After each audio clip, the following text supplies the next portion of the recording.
Hello guys, good day guys. Nandito tayo ngayon sa city proper. So nandito tayo sa tapat ng Socorro. So dito guys, may masarap na chicken inasal. So tara na guys, samahan niyo ako guys. Kakain tayo dito ng chicken inasal dito sa may second floor, third floor ng Socorro. Ayan guys, oh. Yan, Marlos Restaurant. So kakain tayo ng chicken inasal. So samahan niyo ako guys. Let's go. So sa tapat lang to guys ng Chinese Arc, yung Socorro. So dito lang guys sa may side ng Socorro. Yan, may hagdan dito. Yan, may pangalan na Marlos Restaurant. So aakyat na po tayo. So pakita natin yung gaano kaganda yung restaurant na to, kasi first time ko palang makapunta dito. So nakita ko lang to sa friends ko, nasabi niya masarap daw dito yung Marlos restaurant, yung chicken inasal nila masarap. 165. So hanggang kumakain ka dito guys, makikita mo yung magandang view ng city proper. Ito yung view ng Plaza Lota guys. So ito guys yung restaurant. Ayan, maganda, malapad, malaki yung space. So excited na po ako na matitikman yung chicken inasal dito sa Marlos Restaurant.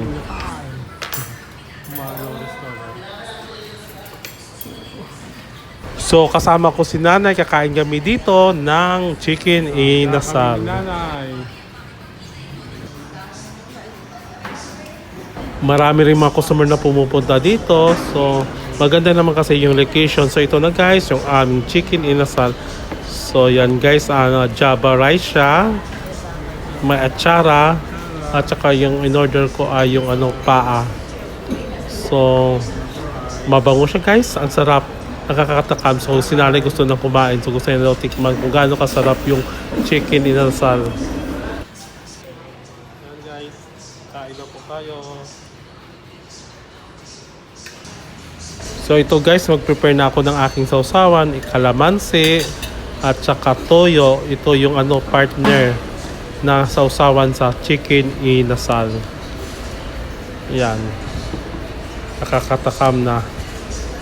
Sabi daw ni nanay, masarap daw yung chicken inasal. Mas masarap pa sa sa bang inasal. So ito guys, tinikman ko naman. Masarap talaga siya guys. Juicy yung yung paa ng inasal. Malambot siya at saka malinamnam. Nanonood yung yung pagmarinate sa manok. Yan, kita yun naman guys, juicy. Yan. At syempre tikman rin natin yung yung atsara guys. Ito rin yun, partner din to sa inasal. Ay, ang sarap ng atsara. Nakakamiss kumain ng atsara. Masarap siya. So tikman naman natin yung Java rice. Kung gaano kasarap yung Java rice.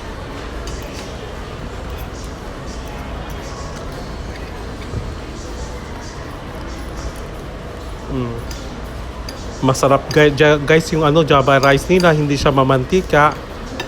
Ang sarap. So kailangan syempre inasal na magano na tayo ng sasawan at saka rice. Nakakatakam. So busog na busog talaga na. Si nanay enjoy na enjoy sa kain niyang chicken inasal.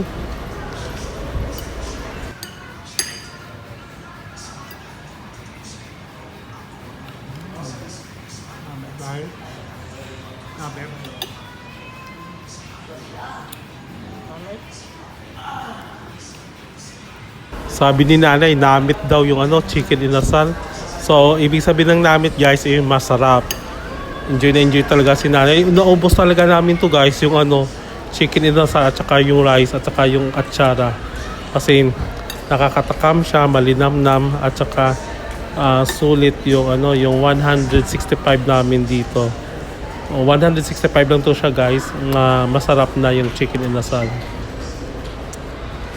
Totoo talaga guys, masarap talaga yung chicken inasal dito sa may Marlos Restaurant. Sa taas lang po siya ng Socorro. So madali lang siya guys puntahan. Ang maganda din kasi dito, maganda yung view. Makikita mo yung yung Plaza Lota kasi nasa taas tayo, nasa third floor. So makikita mo yung view ng city proper. Yun ang pinakaganda din dito. Pag nakakain kayo, makikita nyo yung view ng city proper. So enjoy ka na sa pagkain mo, makita mo ang magandang view ng Iloilo City. So guys, kung makapunta kayo dito sa Iloilo City, recommend ko na kumain din dito ng chicken inasal sa may Mardos Restaurant. Napakadali lang puntahan, guys. So enjoy talaga kami, busog na busog talaga kami ni Nanay sa sa lunch namin dito sa Mardos Restaurant.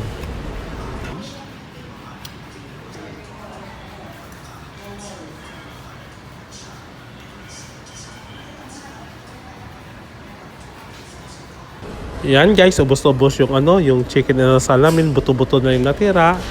Na ubos namin yung rice, chicken at saka yung atsara. So napaka-affordable naman guys. So ito nagbayad na kami. Tapos syempre mag-relax ng konti at saka uuwi na. Sana na-enjoy kayo guys sa vlog ko dito sa Marlos Restaurant dito sa may taas lang ng Socorro.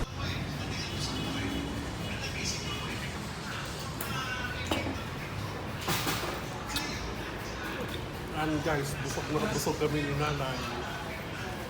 So guys, bago kami umuwi, ipakita ko ulit sa inyo yung view ng city proper sa Snart. Yun, makikita nyo naman yung ganda ng condominium na ginagawa ngayon, yung Plaza Lutagay, city proper. Amazing, di ba? So ano pang hinihintay nyo guys? Punta na rin kayo dito sa may Mardos Restaurant at kumain ng chicken inasal.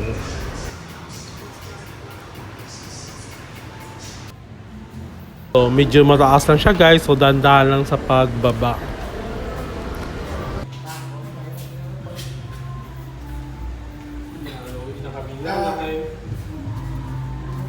Yan guys, busog na busog kami ni Nanay. Dito sa Marlos Restaurant. So, ulit na kami.